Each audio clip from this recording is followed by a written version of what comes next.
Harvard University alumnus. It's great to have you on as always, and we're hearing from Jewish students that there's a lot of anxiety as they return to campus, Shabbos, and people are wondering, after what we saw last year, specifically at Columbia University, with the takeover of Hamilton Hall, why this wasn't shut down and it's allowed to continue on the first day of school.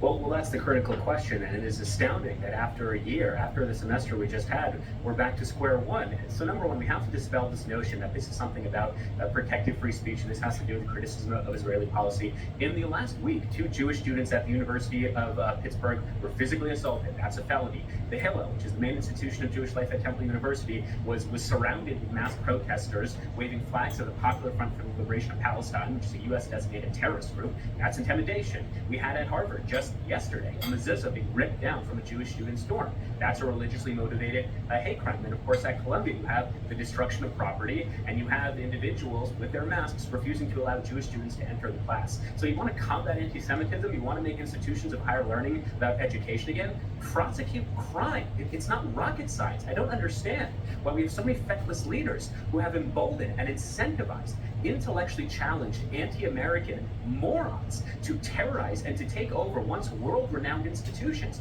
Prosecute them. Put them in jail. Rules matter, whether it's the streets of LA, whether it's the subways of New York, or whether it's on our college campuses. Follow the law, and if you don't, there should be penalties. But our universities just don't do it anymore. It sort of leads me to the question, at these universities, how much of this is inside versus outside agitators? So again, that's the critical question. So we know Biden's National Security Council came out 2 months ago saying that Iran is funding a significant amount of the anti-Israel, anti-American protesters.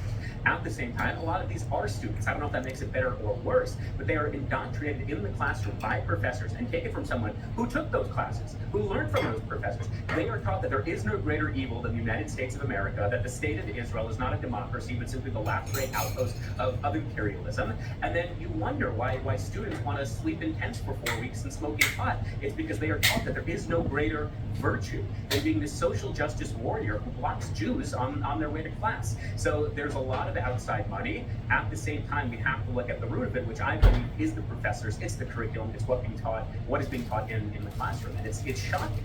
Yeah, Shabbos, it's really disheartening to see the first day of school this happening again. I mean, the first day of school, and you watch it and you think, well, this is just going to go on all year. This is life at Columbia all year during the school year.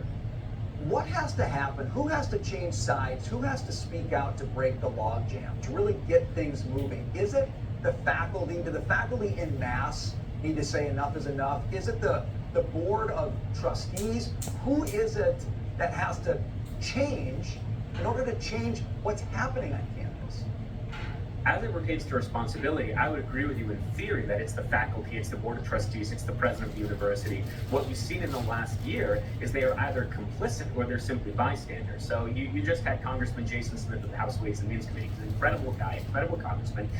What would really cause a change is if the university if Congress says, we are not going to give you taxpayer funding, billions of dollars in taxpayer money, if you violate the civil rights of Jewish students. Or we're not going to give you a tax-exempt status if you're going to violate the rights of Jewish students. If donors, people like Bill Ackman and Ken Griffin, who really championed this cause, if they said, we are not donating for universities that have infected our students with this intellectual poison, I think that will create a difference. If there is sustained public outrage, public pressure, and this is where all Americans of all capacity and talents can come in, is telling the universities that enough is enough. And look, Harvard is going to publicize their admissions details today and their acceptance rates. But we know at Harvard Law School, just year over year, there's been a 12% drop in admissions. Exactly. Because increasingly Americans so 2 things, Shabbos.